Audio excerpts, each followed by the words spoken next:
I am Hallie, 38 years old.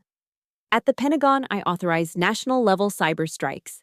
But at my mother's dining table, I am just an unemployed daughter who needs to be taught a lesson. Colonel Miller, my mother's new boyfriend, just threw my $20,000 secure phone into the kitchen trash can because it vibrated during dinner. He jammed a finger slick with turkey grease into my face, the smell of alcohol reeking off his breath. In this house, I am the highest-ranking officer, and you freeloader, you are just a grunt. If you want dinner, you have to stand and serve me and my officers tonight. My mother just lowered her head, her hands trembling as she clawed at the tablecloth. He wants rank. Fine.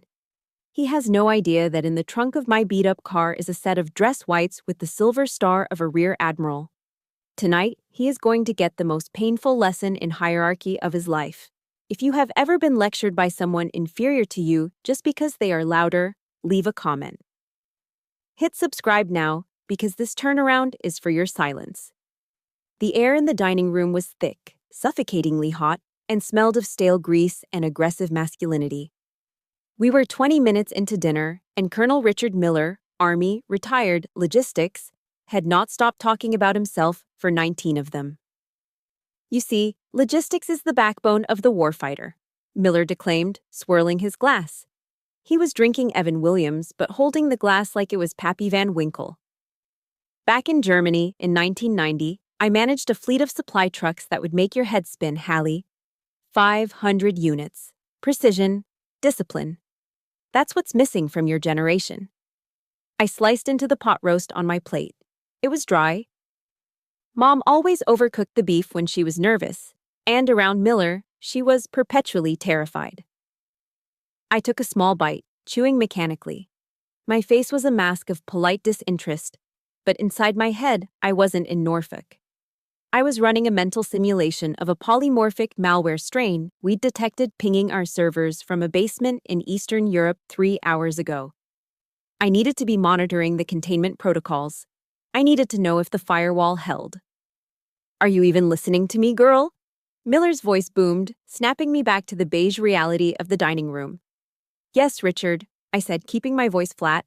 Germany, trucks, 1990, impressive. He narrowed his eyes, sensing the sarcasm but unable to prove it. He took a loud, wet slurp of his bourbon, the ice cubes clinking against his teeth. It was a sound that made my skin crawl, like nails on a chalkboard. You need to show more respect. You're 38, driving a rental car, wearing a hoodie to a Sunday dinner. No husband, no career, just drifting. Mom looked up, her eyes pleading. Please, Hallie. For me. I took a breath. I'm just figuring things out, Richard. That was when it happened. My pocket buzzed. It wasn't a text message. It was a rhythmic, haptic sequence, 2 long, 3 short, red code, a level 1 breach attempt on the DoD network. My heart rate didn't spike. Training took over. My hand moved instinctively to my hoodie pocket. I needed to secure the device. I needed to authenticate the kill switch. But Miller was faster. His hand shot out across the table, his reflexes fueled by alcohol and rage. He snatched the black, heavy-duty encrypted device from my hand before I could unlock the biometric screen. I am talking, he roared. Give that back, I said, my voice dropping an octave. It wasn't a request. It was a command, the kind I used to silence a room of intelligence officers. Miller didn't like the tone. His face turned a mottled shade of crimson. You are addicted, he sneered, standing up and towering over the table. No discipline, no focus, just screens and toys. He turned and hurled the device across the room. Time seemed to slow down. I watched the $20,000 piece of classified hardware arc through the air. It didn't hit the floor. It landed with a wet, sickening thud right into the open kitchen trash can, which was currently filled with the remnants of tonight's cooking, congealed gravy, potato peelings, and the slimy red residue of canned cranberry sauce. Silence slammed into the room. The only sound was the hum of the refrigerator and my mother's sharp intake of breath. Richard, Mom whispered, her voice trembling. Quiet, Carol, Miller barked, not looking at her. He stared at me, his chest heaving, waiting for me to explode. He wanted a fight. He wanted me to scream so he could justify throwing me out. That is a lesson, Hallie. In the army, if a soldier couldn't follow basic instructions, we took away their privileges. You're a guest in my house, my rules. You have zero discipline. You are soft. You think the world owes you a living? I sat frozen. My mind raced through the implications. The device was waterproof, rated IP68, but it was sitting in organic waste. If the biometric sensor got obscured by grease, I would have to use the emergency override, which would trigger a location flag to the Pentagon. They would see the asset was stationary in a residential zone. I looked at Miller. I saw a small, insecure man puffed up on cheap liquor and past glories, trying to dominate two women because he felt irrelevant in the real world. Every fiber of my being wanted to stand up, sweep his legs, and pin him to the linoleum floor until the military police arrived. I wanted to tell him that while he was managing trucks in safe zone Germany, I was coordinating drone strikes in active combat theaters. But then, the voice of Marcus Aurelius floated through the red haze of my anger. The best revenge is to not be like your enemy. If I fought him now, I was just the angry stepdaughter. If I fought him now, Mom would suffer the backlash when I left. I slowly unclenched my fists under the table. I took a deep breath, inhaling the scent of pot roast and fear. I stood up. I didn't slam my chair. I moved with the precise, fluid grace of a predator who decides not to kill today. "Where do you think you're going?" Miller demanded, swaying slightly. I walked past him. I didn't look at his face. I walked straight to the tall stainless steel trash can. I looked down. The black device was half submerged in red cranberry goop. I reached in. The sensation was revolting. Cold, slimy sauce coating my fingers. I grabbed the phone and pulled it out. Sauce dripped onto the pristine kitchen tiles. Drip, drip, drip. I pulled the sleeve of my gray hoodie down over my hand and methodically wiped the screen clean.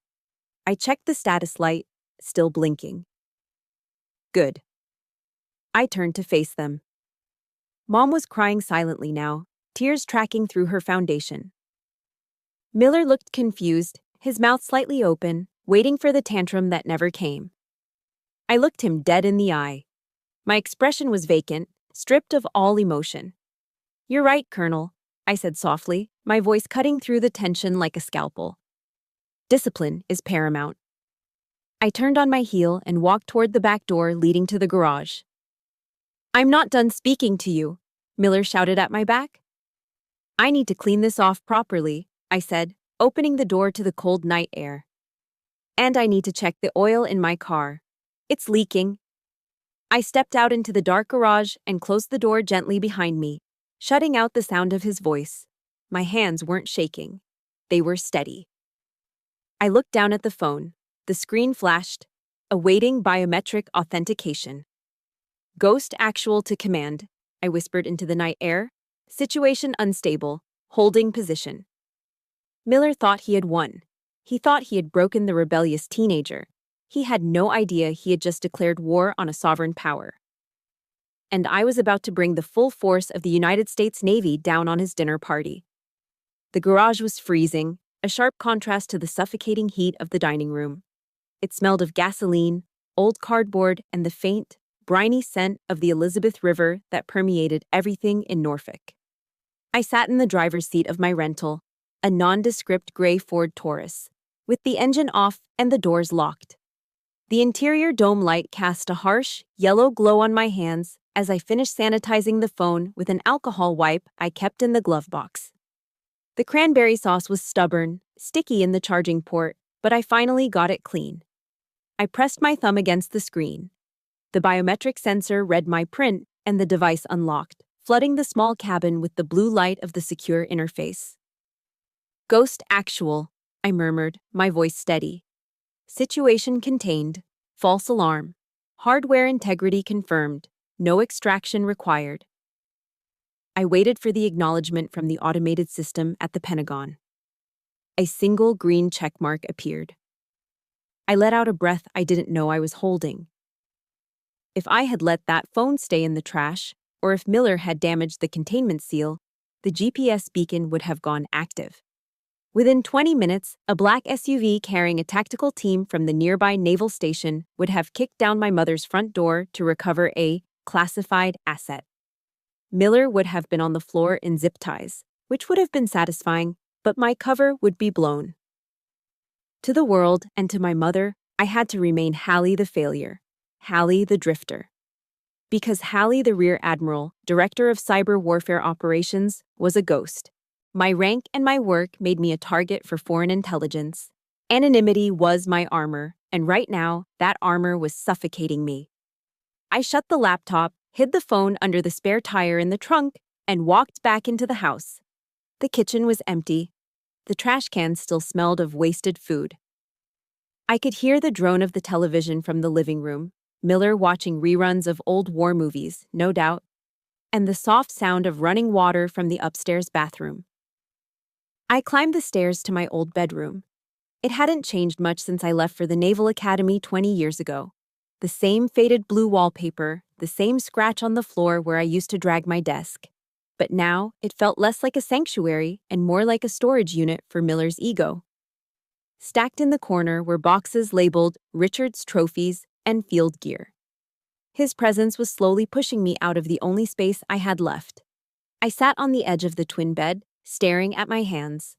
A moment later, there was a tentative knock. "Hallie." Mom pushed the door open. She had wiped off her makeup, revealing the deep lines of exhaustion etched around her eyes and mouth. She looked smaller than I remembered, her shoulders hunched as if expecting a blow. She smelled of lavender hand lotion, the cheap kind from CVS that she had used since I was a kid. "I brought you some towels," she said softly, placing them on the dresser. She didn't leave. She stood there, wringing her hands together.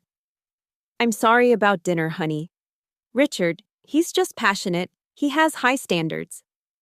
"He's a bully, Mom," I said, keeping my voice low. "He threw my property in the garbage. That's not high standards. That's assault." Mom flinched. She sat down next to me on the bed, but she didn't touch me. She smoothed her skirt over her knees, staring at the floor. "You have to understand," she whispered, her voice trembling. "It's hard for a woman my age in Norfolk. All my friends, their husbands passed away or left. The silence in this house before Richard came along. It was deafening, Hallie. I would sit here at night and the only sound was the refrigerator humming. I felt like I was disappearing." I looked at her, really looked at her. I saw the fear that governed her life, the generational terror of being a single woman in a society built for couples. "He's a colonel," she added, as if the rank excused the abuse. "He takes care of things. He's fixing the roof. He's managing the finances. He's a strong man, Hallie. I need a strong man. I can't do this alone. Please, just bear with him." "For me?"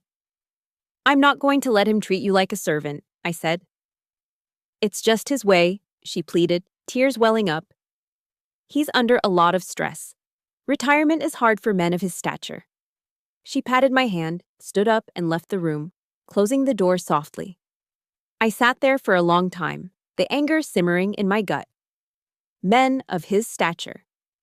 I stood up and walked over to the dresser where Mom had put the towels. Next to the towels was a small stack of mail she must have brought up earlier and forgotten. My eyes scanned the envelopes. Past due, Dominion Energy.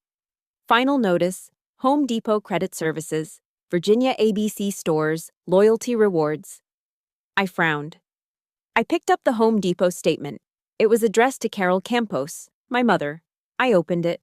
The balance was staggering, $12,000 in charges over the last 3 months. Lumber, high-end power tools, a $3,000 outdoor grill. And then I picked up the bank statement. My mother's pension deposit from her 30 years as a school teacher hit the account on the 1st of the month. By the 3rd, it was almost gone. Cash withdrawals, liquor store purchases, consulting fees paid to an LLC I didn't recognize. I felt a chill that had nothing to do with the drafty window. Miller wasn't rich. He wasn't even comfortable. He was broke. He was using my mother's credit, my mother's pension, and my mother's house to fund a lifestyle he couldn't afford. The colonel was financing his bourbon and his fake renovations on the back of a woman who was too afraid of being alone to check her own bank statements. He wasn't a patriarch. He was a parasite. He was gaslighting her into thinking she needed him while he was actively draining her life savings. I walked to the wall that separated my room from theirs. I could hear the muffled sounds of the TV turning off, followed by the heavy rhythmic snoring of Richard Miller. He was sleeping soundly, secure in his kingdom, believing he had successfully cowed the women in his life into submission. I looked down at the bank statement in my hand. My thumb traced the line showing a $400 withdrawal at a liquor store. "You picked the wrong house, Colonel," I whispered to the empty room. I thought about leaving. I could go back to DC, back to my clean, orderly apartment and my high-stakes war games. But if I left, he would bleed her dry. He would leave her with nothing but debt and a broken heart. I folded the statement and tucked it into my pocket. Mom asked me to stay to keep the peace. I would stay. But I wasn't going to keep the peace. I was going to bring a war. I lay down on the bed, staring at the ceiling, listening to the snoring through the wall. I wondered if my silence tonight had been a mistake. Had I enabled him? By not punching him in the face downstairs, had I given him permission to hurt her more? No, I told myself. Intel first, action second. I closed my eyes, but I didn't sleep. I lay there, waiting. I synced my breathing to the rhythm of the house, preparing myself. Tomorrow, I wouldn't be the daughter. Tomorrow, I would be the inspector. And Richard Miller was about to fail his inspection. The digital clock on the nightstand flickered. 11:04 p.m. 6 hours until dawn. Through the wall, the snoring stopped for a moment, then resumed, louder and more arrogant than before. He was sleeping the sleep of the unjust. Enjoy it, Richard. It's the last good night's sleep you're going to get. At 05 hours, the world in Norfolk was still pitch black. The only light came from the orange glow of the street lamps reflecting off the morning dew on the lawn. I was deep in a dreamless sleep, the kind of exhaustion-induced coma that only comes after a day of emotional warfare. Then the sound tore through the silence. Tweet, tweet, tweet. A silver coaching whistle, the kind gym teachers use. It was piercing, shrill, and coming from 3 inches away from my ear. I bolted upright, my heart hammering against my ribs, adrenaline flooding my system before my eyes could even focus. "Rise and shine, sunshine," Miller's voice boomed. He was standing in my doorway, fully dressed in a tracksuit that had been fashionable in 1998, the whistle dangling from a lanyard around his thick neck. Reveille sounded 2 minutes ago. In my unit, you'd be peeling potatoes for a week for this lethargy. I blinked, the red digital numbers on the clock burning into my retinas. 5:02 a.m. It was Sunday. "Get up," he barked, clapping his hands together. "We run a tight ship here. I need the parade boots prepped for the display case, and the crabgrass in the backyard isn't going to pull itself. Move, move, move." 10 minutes later, I was sitting on the cold concrete steps of the back porch, shivering in my hoodie. In front of me sat a tin of black kiwi shoe polish, a cup of water, a bag of cotton balls, and an old, cut-up white t-shirt. Next to them were Miller's parade boots, a pair of Corcorans that looked like they hadn't seen a layer of wax since the Clinton administration. Miller stood above me, leaning against the doorframe, sipping from a mug that said, "Army Dade." The steam from his coffee curled into the cold air, smelling of hazelnut creamer and smug satisfaction. "You know," he started, lecturing to the backyard at large. "General Patton once said, 'A soldier without shiny shoes can't shoot straight.' It's about attention to detail, Hallie, something you clearly lack." I didn't look up. I dipped a cotton ball into the water, squeezed it out until it was just damp, and tapped it lightly into the hard wax. Small circles, I told myself. Tiny, concentric circles. Patton never said that. Patton said, "A soldier who won't save his money is a fool." But I didn't correct him. I just applied the polish to the leather toe cap. I fell into the rhythm. It was muscle memory from the Naval Academy. Plebe summer, Annapolis, 20 years ago. The heat, the screaming upperclassmen, The hours spent making black leather look like obsidian mirrors. My hands knew exactly what to do. Apply wax, work it in, friction, heat. Wait for the haze, buff, repeat. "You're using too much water," Miller criticized, hovering over my shoulder. "You're going to waterlog the leather. God, didn't they teach you anything in that community college you went to?"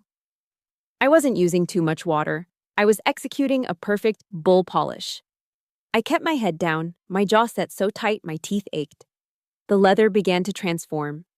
The dull, scuffed black surface started to deepen, reflecting the porch light above us. "See?" Miller scoffed, slurping his coffee. "You're too slow. No urgency. In the real army, we did that in 5 minutes." He had been a logistics officer. He managed spreadsheets for truck tires. He probably hadn't shined a boot himself in 3 decades. I finished the left boot. It was flawless. A black mirror. You could count your eyelashes in the reflection on the toe cap. I started on the right one. By the time the sun began to bleed gray light over the fence line, both boots were done. My fingers were stained black, but the boots looked like they belonged in a museum. I stood up, my knees cracking from the cold concrete, and picked them up by the heels. "Done," I said shortly. "Bring them to my study," he ordered, turning his back on me. "Let's see if they pass inspection." I followed him into the house. His study was a small room off the living room that he had converted into a shrine to his own mediocrity. There were photos of him shaking hands with people who looked like they wanted to be anywhere else. But my eyes went straight to the shadow box on the wall behind his desk. It was a glass-encased display of his career, his rank insignia, his unit patches, and his rack of ribbons. I froze. The arrangement was wrong. It was subtle, something a civilian would never notice, but to an '07 Rear Admiral, it was like seeing a stop sign printed in purple. He had placed the National Defense Service Medal, the pizza-stained ribbon that everyone gets just for breathing during wartime, above the Army Commendation Medal. It was a violation of the order of precedence. You don't put a participation trophy above a merit award. It told me everything I needed to know. He didn't respect the uniform. He respected the costume. He was a man who played soldier, who cared more about how the ribbons looked color-coordinated than what they actually meant. "Well," Miller's voice snapped me back.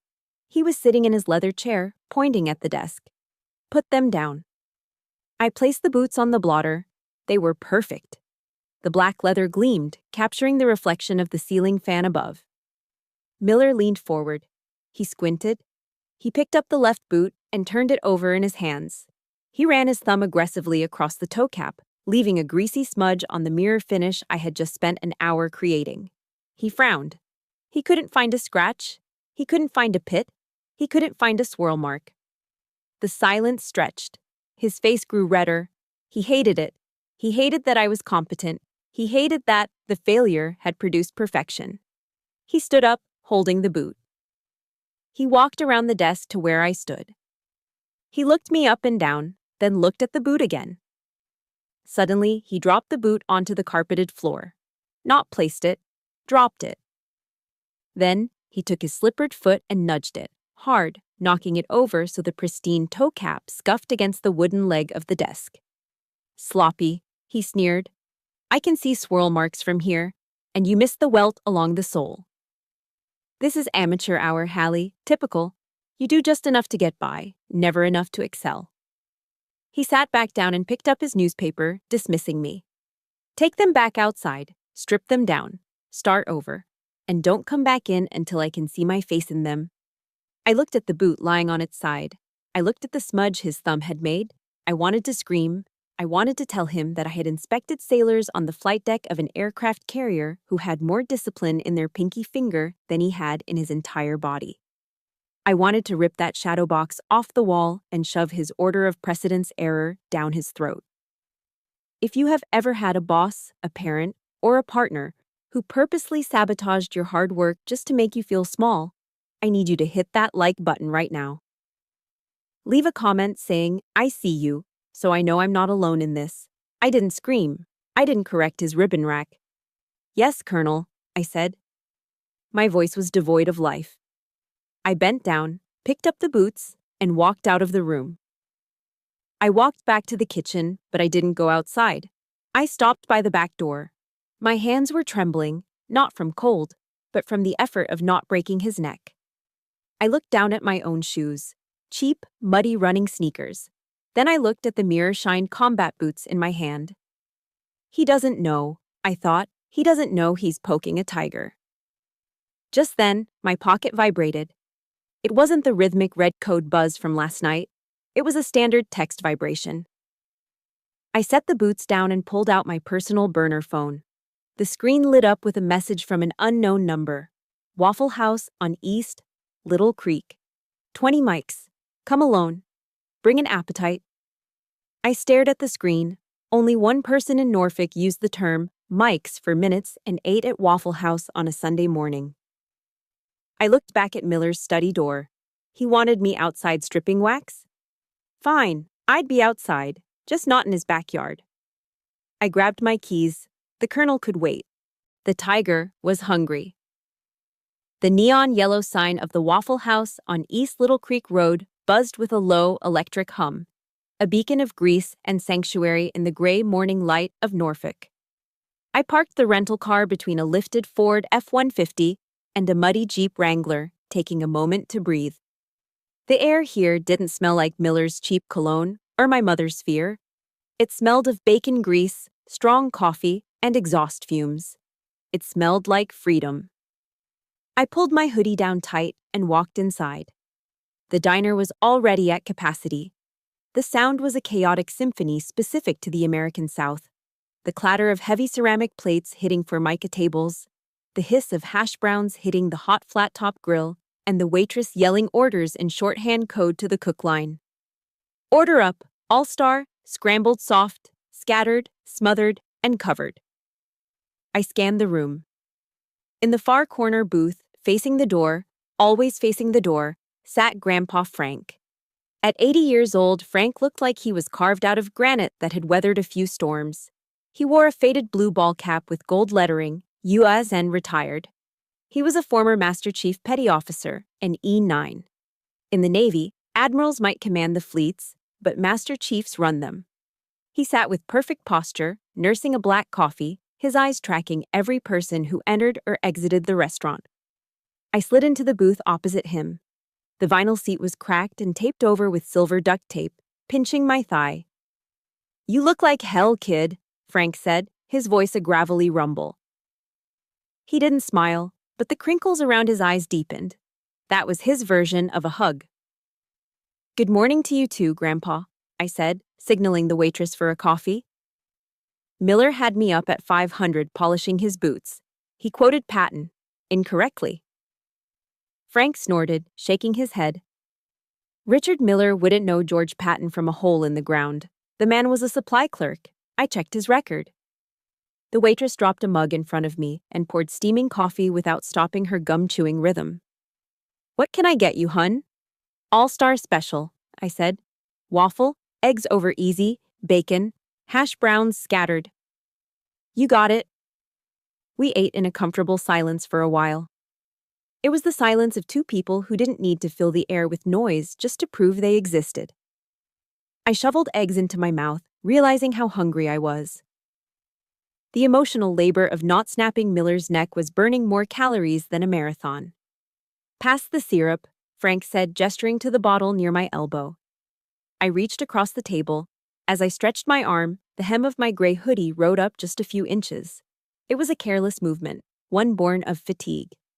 I saw Frank's eyes drop. They didn't look at the syrup. They locked onto my right hip. Hidden inside the waistband of my jeans, tucked into a minimalist Kydex holster, was the matte black grip of my Sig Sauer P229. It wasn't a civilian carry piece. It was standard issue for naval intelligence and high-ranking officers in hazardous duty zones. I froze. I slowly lowered my arm and pulled the hoodie back down, but it was too late. The atmosphere in the booth shifted instantly. Frank set his fork down. The grandfatherly warmth evaporated, replaced by the sharp, analytical gaze of a man who had spent 30 years hunting submarines in the North Atlantic. "That's a P229, Frank said softly. His voice barely carried over the noise of the jukebox playing country music. Compact frame, no safety. That's not something you buy at a pawn shop, Hallie. I gripped my coffee mug. It's for protection, Grandpa. Single woman traveling alone. Don't lie to me, he cut in, his tone sharp. I know government issue when I see it. And I saw the way you scanned the room when you walked in. You didn't look for a table, you looked for threats. He leaned across the table, his voice dropping to a whisper. Your mother tells me you're unemployed. She says you're drifting. But drifters don't carry federal hardware and they don't have calluses on their trigger fingers. I looked at him. This was the man who taught me how to fish off the pier at Ocean View. The man who snuck me candy when Mom said no. He was the only male figure in my life who hadn't disappointed me. I decided to trust him. I leaned in, closing the distance between us over the sticky table. I'm not unemployed, Grandpa. I figured, he grunted. Intel? Cyber Warfare Command, I whispered. Frank raised an eyebrow. Officer? I nodded. Lieutenant, he guessed. Lieutenant Commander. I took a deep breath. I looked around to make sure no one was listening. The couple in the next booth was arguing about college tuition. The waitress was yelling about toast. We were safe. Oh, 7, I breathed. Frank froze. His coffee cup stopped halfway to his mouth. He stared at me, his blue eyes widening. He processed the code.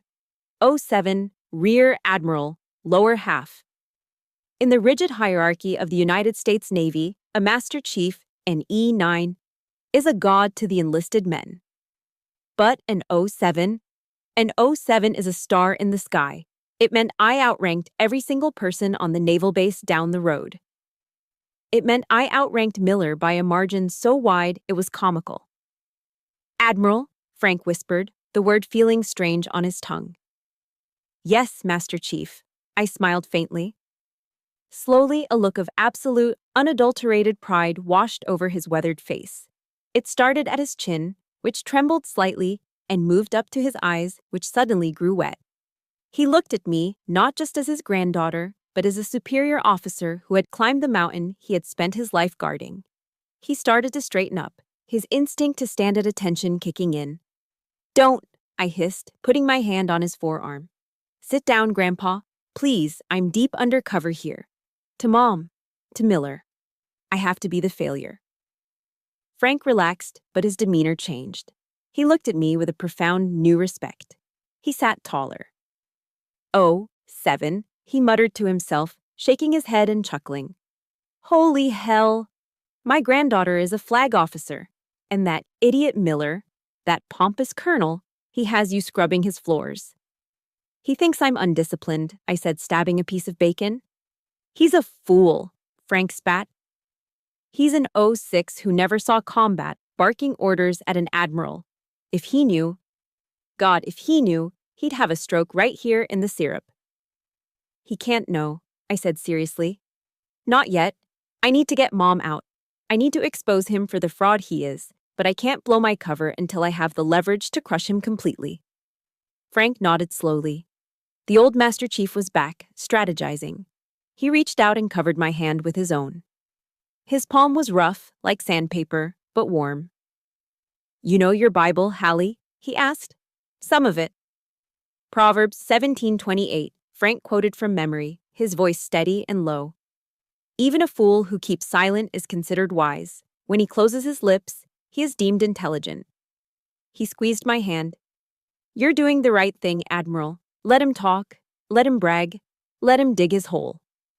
He picked up his coffee cup and toasted me. Give him enough rope, Hallie, Frank said, a mischievous glint in his eye. Give him enough rope, and that son of a bitch will hang himself before dessert is served. I smiled, genuinely, for the first time in 24 hours. Roger that, Master Chief. We finished our breakfast in a new kind of silence, a conspiracy of two. I wasn't alone anymore. I had backup. And as we walked out into the parking lot, I checked my phone. A text from Miller. Be home by 1400. I'm hosting a dinner party. You're helping. I showed the screen to Frank. He read it and laughed, a dry barking sound. There it is, Frank said, opening his car door. There's the rope. I pulled the Ford Taurus into the driveway at exactly 1400 hours. The house looked normal from the outside, a standard two-story brick colonial in the suburbs of Norfolk. But inside, I knew a storm was brewing. I stepped through the front door and was immediately hit by the chemical sting of lemon pledge. The house didn't smell like home, it smelled like desperation. My mother was on her hands and knees in the foyer, furiously scrubbing a scuff mark on the hardwood floor that I couldn't even see. "Missed a spot, Carol." Miller's voice drifted from the living room. "Presentation is everything. If the perimeter looks sloppy, the command looks sloppy." I walked in. Miller was standing in the center of the room, hands on his hips, surveying his domain. He was wearing khakis and a polo shirt tucked in so tight it looked painful. He looked like every micromanaging middle manager I had ever fired, but with more hair gel. "You're late," he said, checking his watch. "I said 1400, it is 1402. "Traffic on I-64, I lied smoothly. "What's going on, Richard? Why is Mom scrubbing the floor like a recruit?" Miller puffed out his chest. "We are hosting dignitaries tonight, Hallie. Real officers. I ran into Major Henderson at the PX this morning. Good man, young, impressionable. I invited him and 2 of his captains over for dinner. They need mentorship. They need to hear from someone who has actually led men in the field." I suppressed the urge to laugh. He was inviting active duty officers over so he could hold them hostage with his boring, exaggerated war stories while feeding them my mother's cooking. It was an ego-feeding ritual, nothing more. "That sounds nice," I said neutrally. Miller narrowed his eyes. He walked over to me, invading my personal space. He smelled of aftershave and arrogance. "It's not just nice, Hallie. It is an opportunity.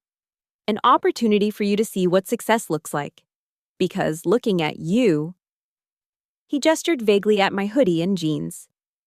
"It's clear you have no idea." "Here we go." "My friend Bob," Miller continued, his voice taking on that lecture tone I loathed. "His daughter, Brenda, she's your age. You know what she does? She's a nurse practitioner. She saves lives. She works 12-hour shifts. She bought her own house last year, a nice house, not a rental." He paused for effect, letting the comparison hang in the air like a foul odor. "And then there's you," he sneered. 38 years old, drifting, unemployed, living out of a suitcase. Do you know how embarrassing it is for me? When people ask what my stepdaughter does, what am I supposed to say? That she plays on her computer all day? My mother stood up slowly, wiping her hands on her apron. Her eyes were red. "Richard, please, Hallie is just taking a break. She's smart." "Smart?" Miller laughed. It was a cruel, barking sound. "Smart people have careers, Carol. Smart people have ranks. Smart people don't wear hoodies to Sunday dinner." He turned back to me, his face hardening. "Which brings me to tonight. These men coming over, they are professionals. They are United States Army officers. I will not have you sitting at my table looking like a vagrant and bringing down the collective IQ of the room." I felt a cold calm settle over me. It was the same icy focus I felt before authorizing a strike package. "So, you want me to stay in my room?" "No." Miller smiled, and it was a smile devoid of warmth. "I need this dinner to run smoothly. Your mother is a terrible hostess when she's nervous, and she's always nervous. So, you're going to make yourself useful. For once." He pointed a thick finger at my chest. "You are not eating with us. You're going to serve." I blinked. "Excuse me?"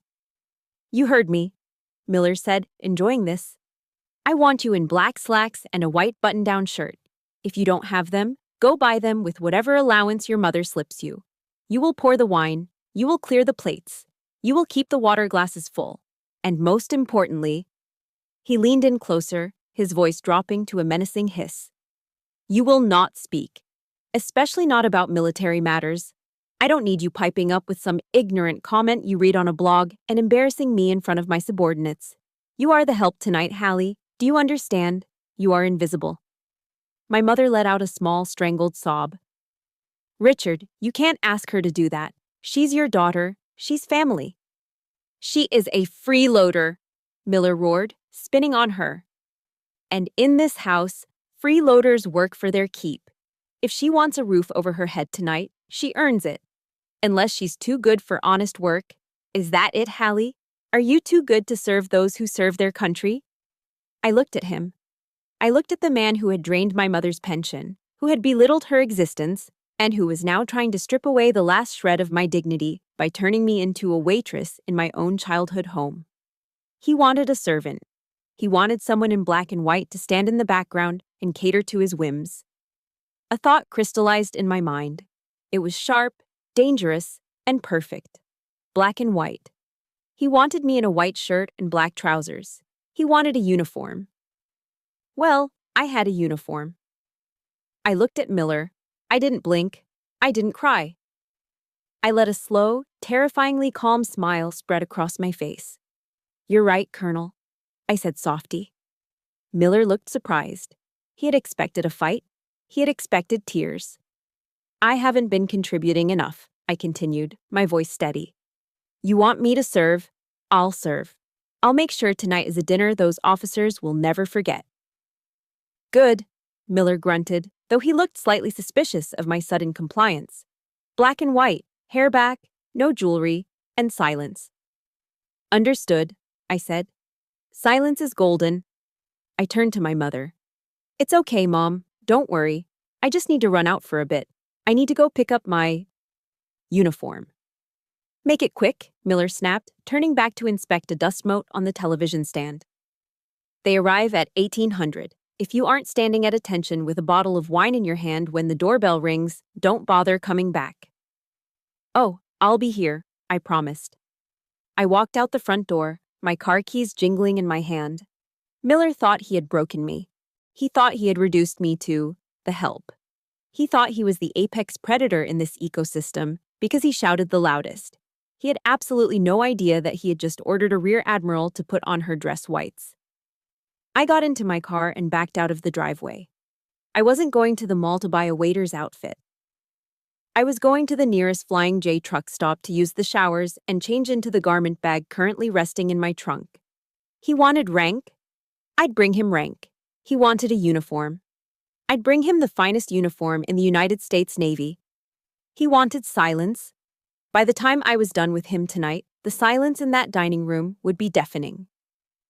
I merged onto the highway, the engine of the Ford Taurus humming beneath me. The ambush was set. The kill zone was defined. Colonel Richard Miller was expecting a servant. He was about to get a commander. I merged onto I-64 West, the engine of the Ford Taurus whining as I pushed it past the speed limit. My hands were loose on the steering wheel, my breathing rhythmic and slow. The anger that had been vibrating in my chest for the last 24 hours was gone. In its place was a cold, crystalline clarity. Miller wanted a show. He wanted a performance. I was going to give him the greatest show of his life. I tapped the voice command on the steering wheel. "Call Evans." The line rang once. "Lieutenant Commander Evans," a crisp voice answered. No pleasantries. Evans was my flag aide, a man I had handpicked from the Office of Naval Intelligence. He knew that when I called from the burner line, the world was usually burning.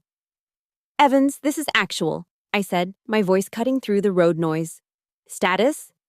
"Secure, Admiral. I'm currently at Naval Station Norfolk, reviewing the weekly readiness reports. Do we have a situation?" "We have a domestic hostile situation," I said. "I am activating the contingency plan. I need you to bring the official vehicle to the rendezvous point, the Walmart parking lot on Military Highway. ETA 15 minutes. There was a brief pause on the line. Evans was processing. "The black SUV, ma'am? The armored one?" "Affirmative. Full flag configuration. Clean it. I want the fender flags ready to mount." "Understood," Evans said, his tone shifting from administrative to operational. "Uniform for the event?" "Service dress whites," I said. "Choker collar, full medals, gloves." "Copy that, Admiral. Dress whites. I'll see you in 15.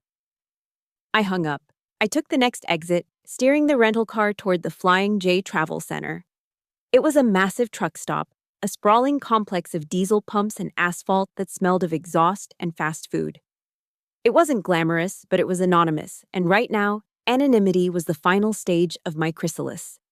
I parked in the back, near the idling 18-wheelers. I popped the trunk. Inside lay the black garment bag that traveled with me everywhere. It was heavy, weighted down by the history and authority contained within. I grabbed it, along with my kit bag, and walked into the travel center. I paid $12 for a private shower suite. The attendant, a tired woman with frizzy hair, handed me a towel and a key code without looking up. I locked the door to the small, tiled room. It smelled of industrial bleach and cheap soap. I hung the garment bag on the hook behind the door and unzipped it. The sound of the zipper was loud in the small space. Zip! Inside, the white fabric gleamed under the fluorescent lights, the service dress white uniform. It was the most formal, most uncomfortable, and most commanding uniform in the United States Navy. I stripped off the gray hoodie. I threw it into the corner. That hoodie was Hallie the stepdaughter. That hoodie was the woman who cleaned toilets and got yelled at for eating too slowly. I took off the jeans. I took off the sneakers. I stood there for a moment, looking at myself in the mirror. I washed my face, scrubbing away the passive expression I had worn for 2 days. When I looked up, the eyes staring back were hard. They were the eyes of a woman who hunted state-sponsored hackers for a living. I stepped into the white trousers. They were tailored perfectly, a sharp crease running down the front that could cut glass. I pulled on the tunic. The high choker collar snapped shut around my neck, forcing my chin up, forcing my spine straight. You cannot slouch in dress whites. It is physically impossible. The uniform demands posture. Then came the hardware. I opened the velvet box, the shoulder boards, hard, black felt with gold lace, and in the center of each board, a single, silver star.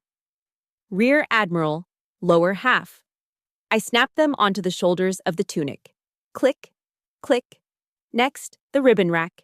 5 rows of colorful silk rectangles. The Defense Superior Service Medal, the Legion of Merit, the Bronze Star with a V device for valor. Earned not behind a desk, but in a forward operating base in Kandahar when the mortar rounds started falling. I pinned the heavy rack to my chest, checking the alignment in the mirror. Perfectly centered, 1/4 inch above the left pocket. I put on the white gloves. I put on the combination cover, the white hat with the gold scrambled eggs on the visor. The transformation was complete. The woman in the mirror wasn't Carol's daughter anymore. She was a flag officer of the United States Navy. I opened my laptop on the small bench in the changing room. I tethered it to my phone's secure hotspot. One last step. For the last 48 hours, I had been operating under Ghost Protocol. My public files were scrubbed. If you Googled Hallie Campos, you found a few dead links and a fake LinkedIn profile for a logistics consultant. But tonight, Miller had invited active duty officers, young captains, a major. What is the first thing a young officer does when they are invited to a dinner party with a stranger? They do recon. They Google the guests. I logged into the DoD Personnel Command interface. My fingers flew across the keyboard. Subject: Campos, Hallie M. Current status, classified, ghost. I clicked the drop-down menu. Select New Status, Public Quenquist, Active Duty. I hit Enter. The screen refreshed. Status updated. Public profile, visible. Now, if anyone searched for me, the first result would be the official Navy biography. Rear Admiral Hallie Campos, Director of Cyber Warfare, Operations, the Pentagon. The trap was baited. The landmine was armed. I packed up the laptop and the civilian clothes. I picked up the garment bag, now light and empty. I walked out of the Flying J. Heads turned. Truckers stopped chewing their sandwiches. A family of tourists froze near the slushy machine. You don't see a rear admiral in full dress uniform walking out of a truck stop shower every day. I didn't make eye contact. I walked straight to my car, my heels clicking rhythmically on the linoleum. I got in and drove the short distance to the Walmart parking lot. In the far corner, idling like a predatory beast, was a black Chevrolet Suburban with tinted windows and U.S. government plates. Major Evans was standing by the driver's door, looking sharp in his service khakis. When he saw my rental car approach, he snapped to attention. I parked and got out. Evans's eyes widened slightly as he took in the dress whites, but he recovered instantly. He saluted. A crisp, perfect salute. "Admiral," he said. I returned the salute. "At ease, Evans." I tossed my civilian bag into the back of the SUV. "The car is prepped, ma'am," Evans said, opening the rear door for me. "And I have the fender flags in the glove box as requested." "Good," I said. "We have a dinner to attend." "And Evans?" "Yes, Admiral." "When we pull up, I want you to park directly on the lawn, right in front of the window." Evans smirked. "Understood. Aggressive parking maneuvers authorized." I climbed into the back seat of the armored SUV. The leather smelled of government polish and power. I checked my watch. 17:45. 15 minutes until showtime. I looked at my reflection in the darkened window. I thought about Miller's face when he threw my phone. I thought about my mother scrubbing the floor. If you have ever had to remind someone exactly who you are after they treated you like you were nothing, I need you to hit that like button right now. In the comments, type, "I am ready" if you are ready to see this bully get what he deserves. I settled back into the seat. "Let's roll, Evans," I said. "Target is acquired." The black SUV roared to life, and we rolled out onto Military Highway. The hunter was coming home. The dining room of the Miller residence was 80 degrees and smelled of overcooked beef and cheap cologne. It was 15 hours. At the head of the table sat Colonel Richard Miller, Reti, holding court like a feudal lord. He swirled his glass of bourbon, Evan Williams that he had poured into a crystal decanter to pass off as something top shelf, and gestured grandly with a lit cigar that he wasn't actually smoking, just using for effect. Across from him sat his captives, Major David Henderson and two young captains, standardized in their dress shirts and polite expressions. They were active duty Army, assigned to the nearby Joint Expeditionary Base. They were polite, professional, and currently enduring the special kind of hell reserved for junior officers forced to socialize with a senior retiree who thinks he's still in command. "You boys have it easy today," Miller boomed, his face flushed with the first two drinks. "Technology does all the work for you. Drones, satellites. Back in my day, in the lead up to Desert Storm, we didn't have iPads. We had maps, compasses, and grit." Major Henderson shifted slightly in his chair. On his lapel was a combat infantryman badge and a purple heart pin, subtle indicators that he had seen things in the Korangal Valley that Miller had only seen in movies. But Henderson just nodded respectfully. "Logistics is the art of war, gentlemen," Miller continued, oblivious to the boredom radiating from his guests. "I remember a night in Frankfurt. The convoys were stalled. Snowstorm. Command was panicking. I walked out there, no coat, just my sidearm, and I directed traffic for 6 hours. Saved the entire operation." One of the captains, a young woman named Rodriguez, glanced discreetly at her watch. Miller caught the movement. "Am I boring you, Captain?"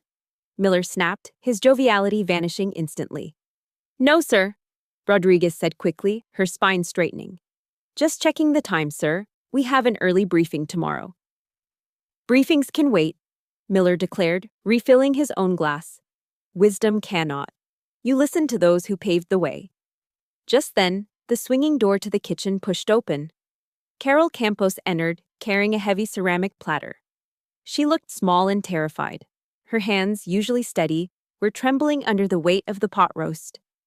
The meat was gray and fibrous, surrounded by mushy carrots and potatoes that had been boiled into submission.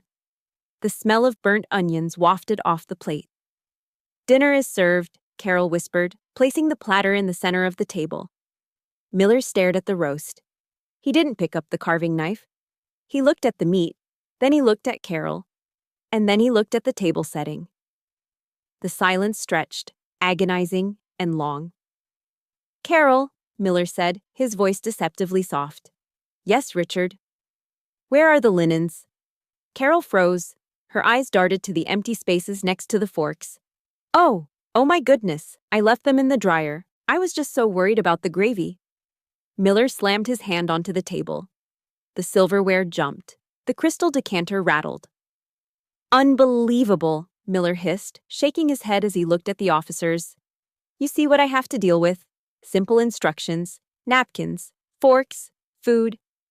It's not nuclear physics, Carol. It is basic household management. Major Henderson looked down at his plate, his jaw tightening. Sir, it's really no problem. We don't need. I demand standards in my house, Major.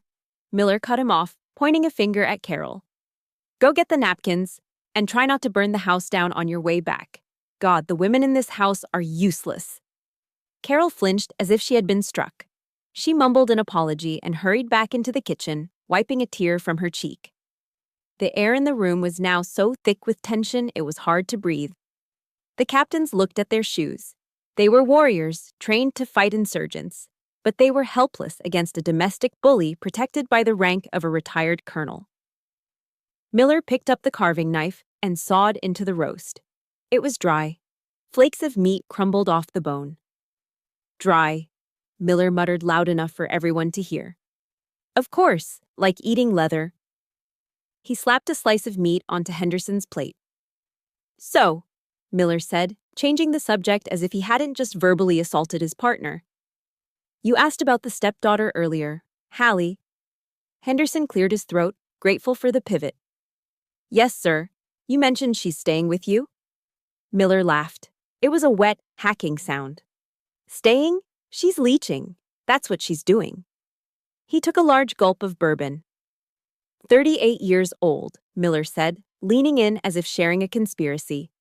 Unmarried, no kids, no career. She drives a rental car and wears clothes that look like she pulled them out of a dumpster. A complete failure to launch. That's unfortunate, Henderson said neutrally. Unfortunate? It's embarrassing, Miller spat. I tried to instill some discipline in her. I had her up at 500 today polishing my boots. You should have seen her. Pathetic. No attention to detail. I bet she's never worked a hard day in her life. He stabbed a potato with his fork. I told her she couldn't eat with us tonight, Miller announced proudly. I told her if she wants to stay under my roof, she needs to earn her keep. So, I'm having her serve dinner. Waitress duty.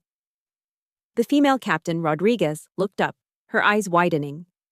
Sir? You're making your stepdaughter serve us? Ideally, yes. Miller smirked.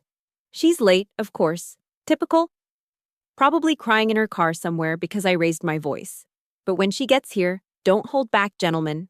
If your water glass is empty, snap your fingers. If you drop your fork, make her pick it up.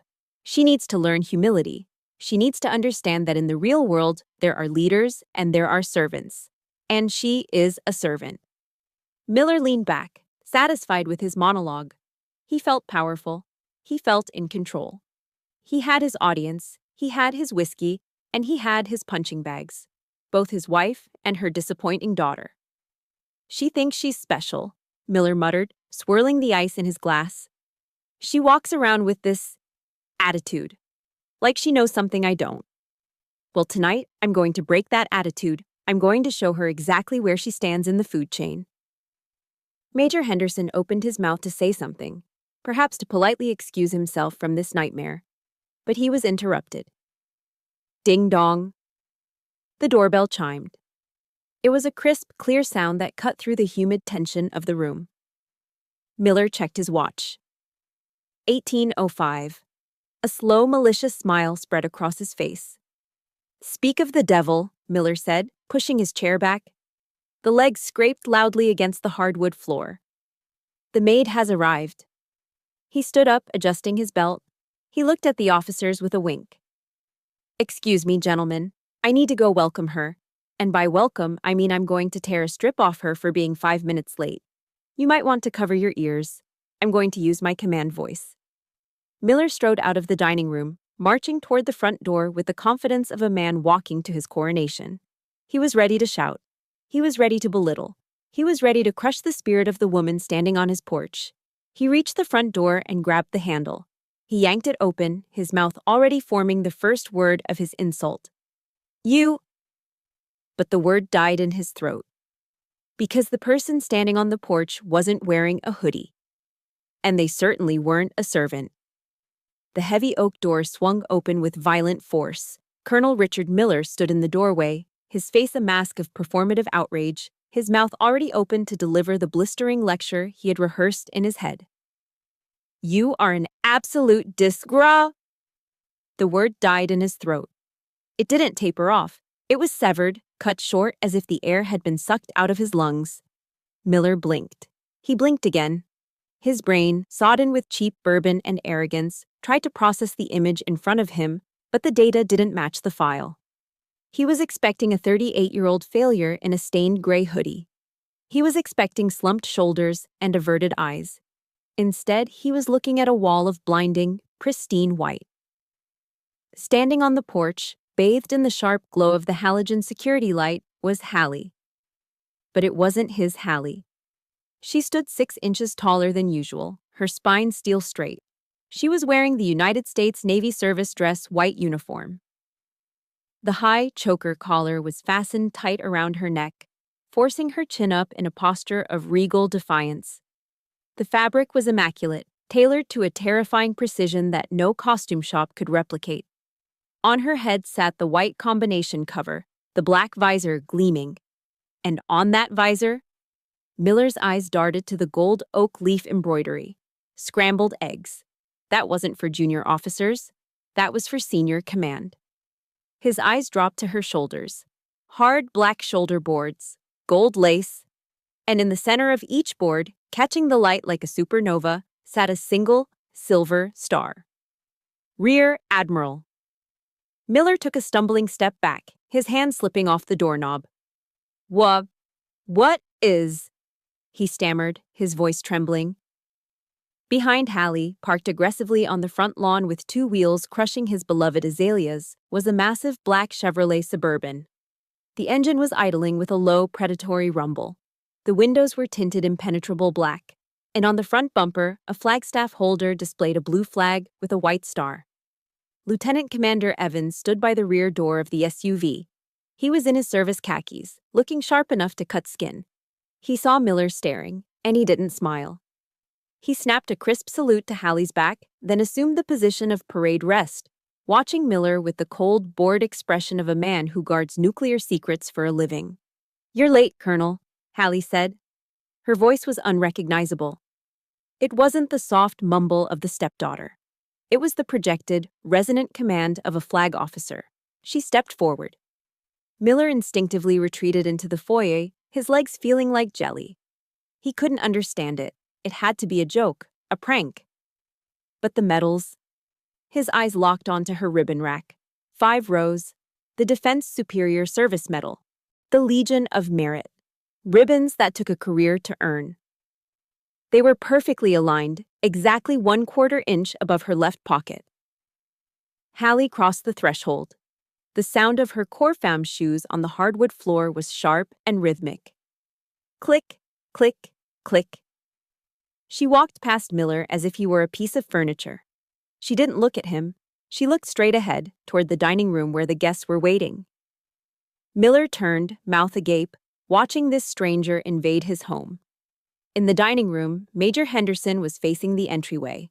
He had a forkful of dry pot roast halfway to his mouth. He looked up when he heard the heavy footsteps. Through the archway, he saw the white uniform. He saw the shoulder boards. He saw the star. Major Henderson didn't think. He didn't process. His training, 15 years of Army discipline ingrained into his bone marrow, took over instantly. The muscle memory of a soldier overrides everything, even confusion. The fork clattered onto his plate with a loud clang. Henderson shot out of his chair like he had been electrocuted.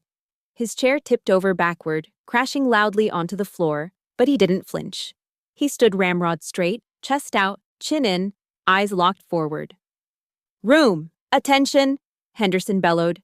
His voice was a thunderclap that shook the crystal in the cabinet. The 2 young captains, who had been sipping their water, scrambled. They didn't ask questions. If a major yells, "Attention," you stand up. Chairs scraped violently against the wood as they leaped to their feet, snapping their bodies into the rigid position of attention, arms pinned to their sides, thumbs along the seams of their trousers, eyes fixed on a point on the wall. Even Carol, terrified and confused, stood up, clutching her napkin to her chest. The room froze. The silence was absolute. The only sound was the hum of the refrigerator and the rhythmic clicking of Hallie's heels as she walked into the dining room. She stopped at the head of the table. She stood there for a moment, letting the image burn into their retinas. She was a monolith of white and gold. The room felt smaller with her in it. The air felt thinner. Miller stumbled into the room behind her, looking like a disheveled waiter who had lost his tray. He looked at Henderson standing at attention. He looked at the captains who were sweating, terrified that they were out of uniform in the presence of a flag officer. "Major," Hallie said softly. She didn't yell. She didn't have to. "Admiral," Henderson barked, his eyes wide with a mixture of shock and awe. "Ma'am." "At ease, gentlemen," Hallie said. The three officers relaxed slightly into parade rest, feet shoulder-width apart, hands behind their backs. But they didn't sit. You never sit until the Admiral sits. Hallie slowly began to peel off her white gloves. She pulled the left one off, finger by finger, the fabric sliding against her skin with a soft whisper. Then, the right. She slapped the gloves into her left palm and placed them neatly on the table, right next to the bowl of mushy carrots. She turned her head slowly to look at Miller. He was standing by the sideboard, his face a pale shade of gray. He looked at the star on her shoulder, then at his own reflection in the mirror. A retired colonel in a tight polo shirt, sweating, smelling of cheap whiskey. The contrast was brutal. The hero and the failure had switched places, and the reality was crushing him. "Hallie," Miller croaked, his voice cracking. I didn't." "Admiral Campos," Hallie corrected him. Her tone was sub-zero. "And you are currently in violation of Article 133 of the UCMJ, Colonel. Conduct unbecoming an officer and a gentleman." Miller flinched.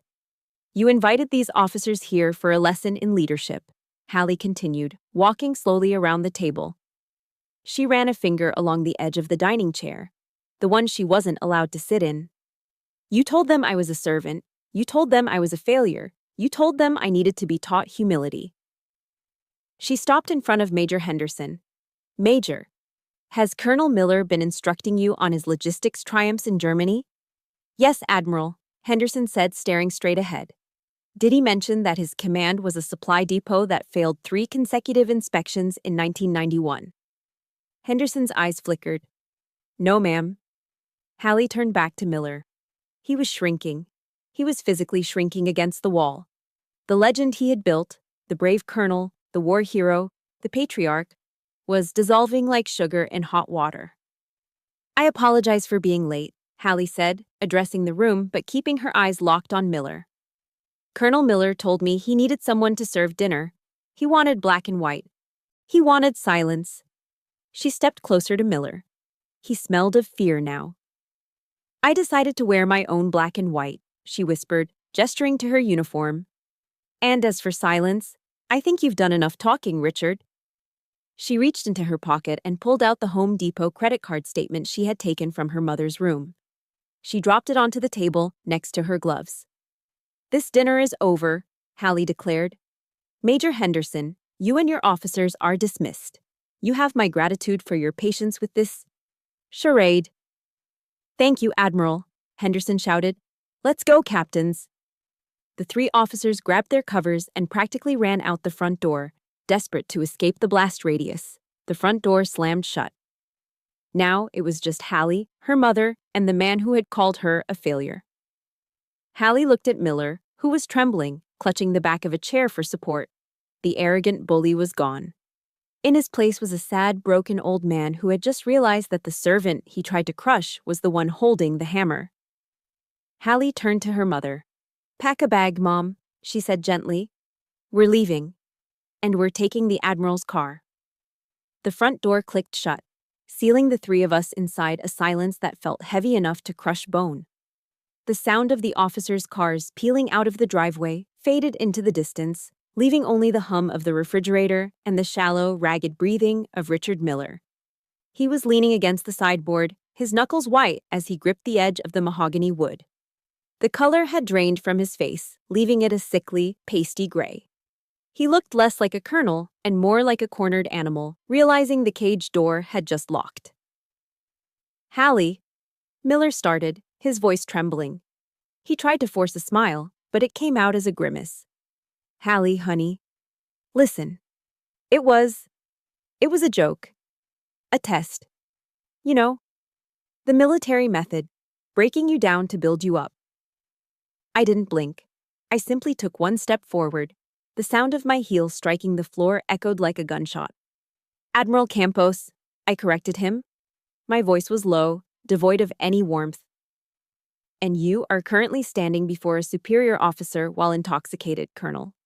In the active fleet, I would have you tossed in the brig for Article 133 of the Uniform Code of Military Justice. Conduct unbecoming an officer and a gentleman.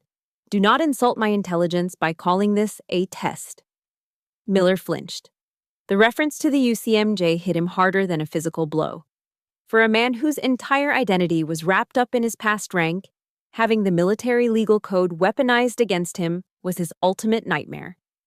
I didn't know," he stammered, sweat beading on his forehead. "Your mother? She never said." "My mother didn't know because I protect my assets," I said, walking slowly toward the dining table. "Unlike you." I picked up the folded piece of paper I had dropped on the table moments ago. It was the Home Depot credit card statement, stapled to the bank records I had printed from my secure laptop in the car. "You talk a lot about discipline, Richard," I said, unfolding the paper. "You talk about logistics, about management. But looking at these numbers, the only thing you've successfully managed is to embezzle $40,000 from a retired school teacher."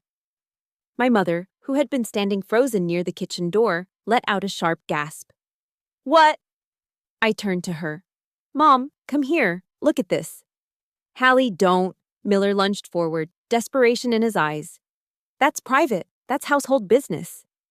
I didn't even look at him.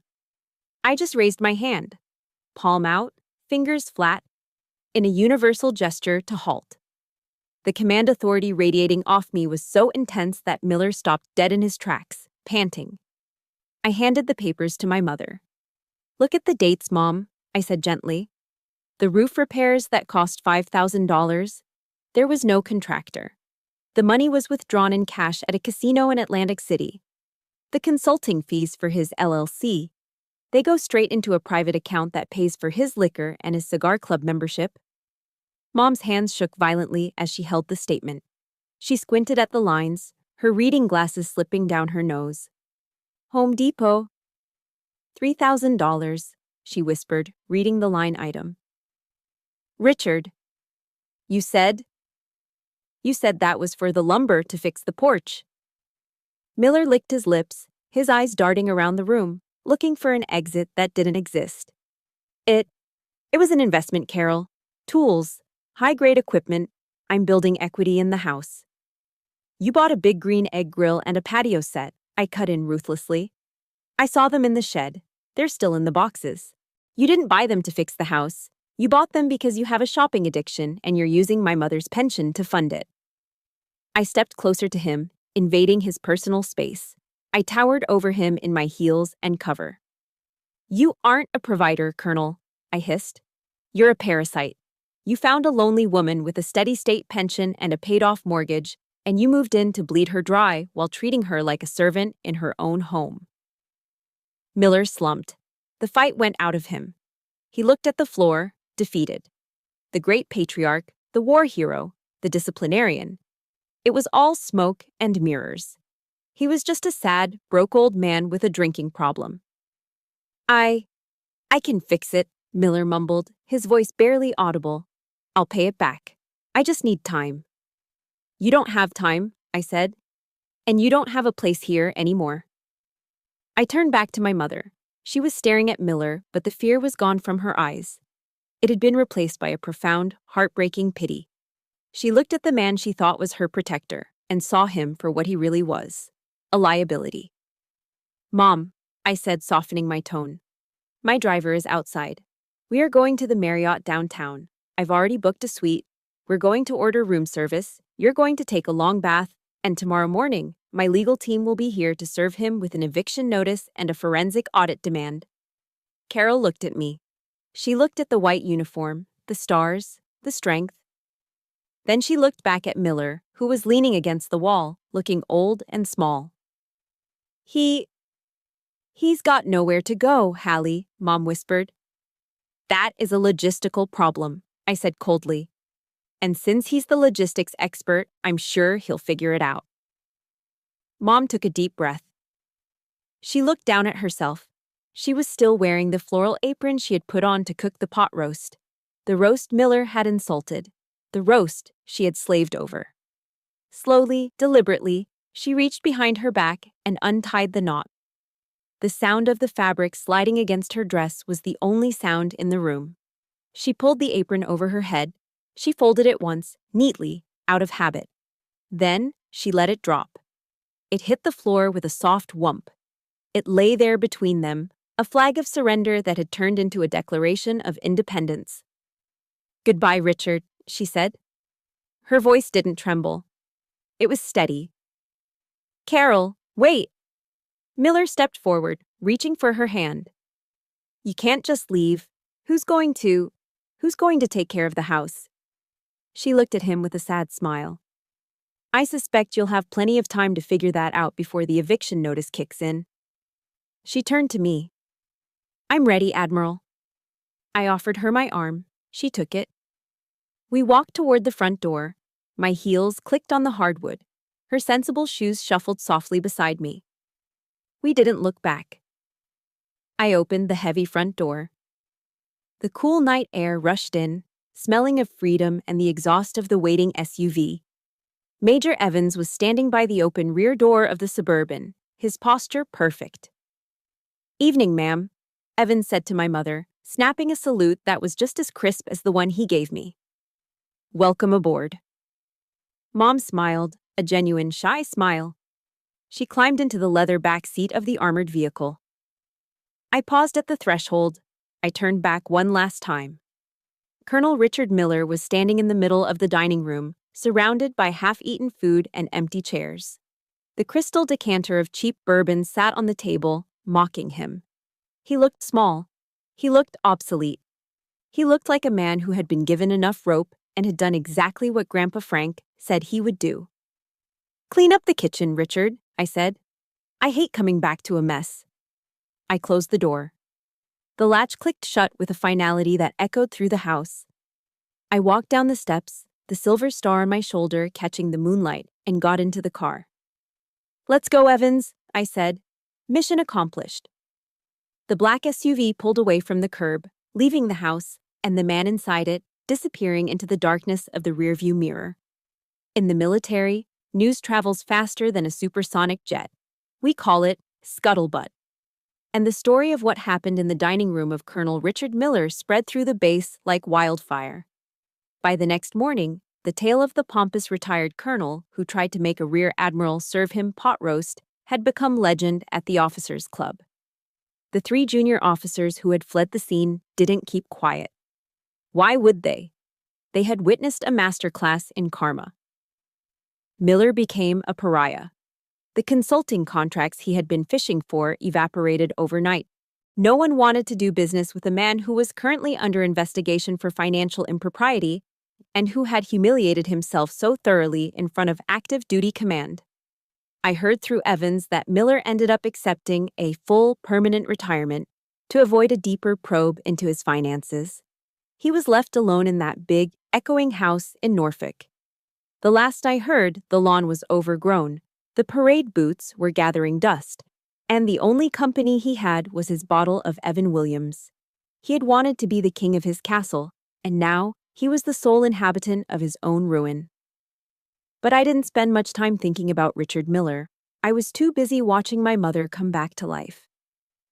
6 months later, the spring sun was shining over Alexandria, Virginia. I stood on the back patio of the small, charming townhouse I had helped Mom rent. It was only 10 miles from the Pentagon, close enough that I could stop by for dinner, but far enough that she had her own independence. Mom was down in the garden, wearing a sun hat and gardening gloves, pruning a massive bush of blue hydrangeas. She wasn't wearing an apron. She wasn't looking over her shoulder, terrified that she was doing it wrong. She was humming a song by James Taylor, her hands moving with a confidence I hadn't seen in 20 years. She looked up and saw me watching. She smiled, a real smile that reached her eyes.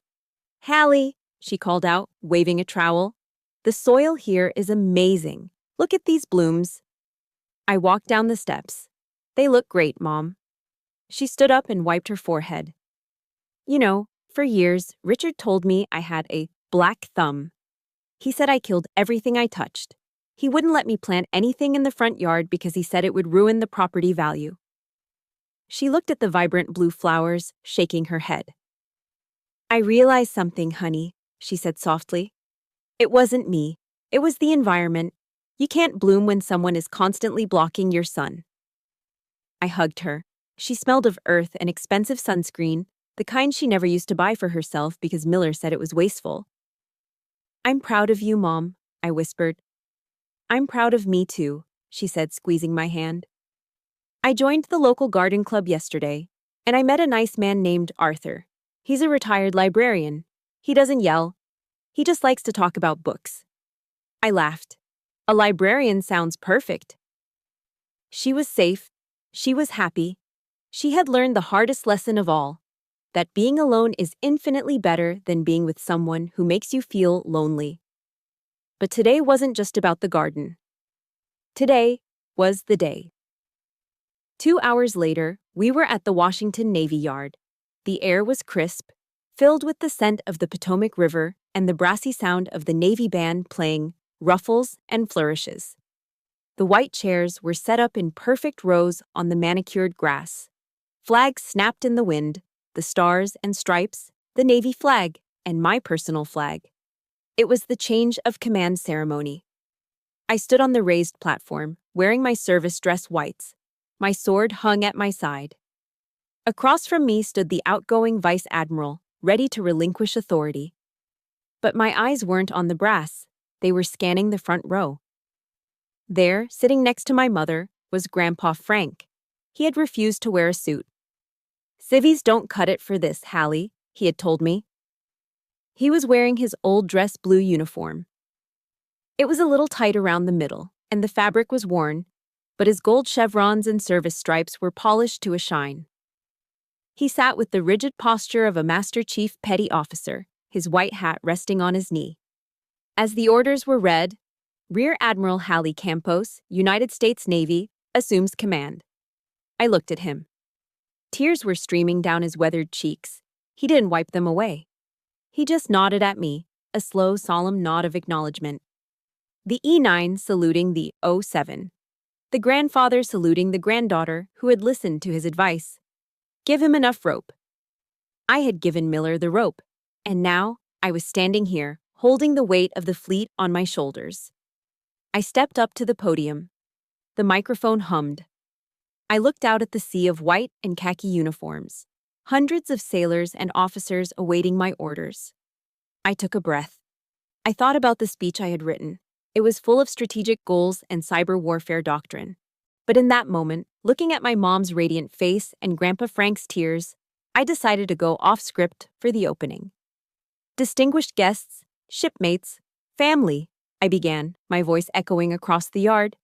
Abraham Lincoln once said, "Nearly all men can stand adversity, but if you want to test a man's character, give him power." I paused, letting the words hang in the air. "I have learned recently that power is not about who has the loudest voice in the room," I continued. "It is not about who can belittle others to make themselves feel big. It is not about demanding respect while giving none." I thought of Miller, alone in his empty house. True power is the discipline to remain silent when a fool is speaking. True power is the quiet confidence of competence. And above all, true power is the ability to protect those who cannot protect themselves. I looked directly at my mother in the front row. "We serve," I said, my voice strengthening. not to be served, but to ensure that freedom and dignity are preserved for everyone, whether that is on the digital battlefield or at our own dining room tables. I snapped the folder shut. I am ready to relieve you, sir, I said to the outgoing admiral. I stand relieved, he replied, saluting. I assume command. The boatswain's pipe whistled, a high, piercing sound that signaled the transfer of authority. The band struck up Anchors Aweigh. As the music swelled and the applause broke out, I looked up at the blue sky above the nation's capital. I felt a profound sense of peace. The anger was gone. The need for validation was gone. I didn't need Miller to know I was a success. I didn't need to prove anything to anyone anymore. I was Hallie Campos. I was a daughter. I was a granddaughter. And I was the admiral. And as I walked down the aisle, passing Grandpa Frank, he leaned in and whispered one last thing, loud enough for only me to hear. You look sharp, Admiral. No swirl marks on those shoes. I smiled. No swirl marks, Master Chief, just a perfect reflection. The sun was shining. My mother was laughing. And the silence in my heart was no longer heavy. It was the silence of a calm sea after a long, hard storm. My war with Colonel Miller is finally over. But I know many of you are fighting your own battles right now. Maybe it's a boss who steals your credit, a relative who talks down to you, or someone who mistakes your silence for weakness. Remember, silence isn't surrender. It's just reloading. If my story gave you the strength to stand a little taller today, please hit that subscribe button and join our ranks. We share stories of justice here every day. And tell me in the comments, what is your silver star moment? I want to hear how you won your war. This is Admiral Campos, signing off.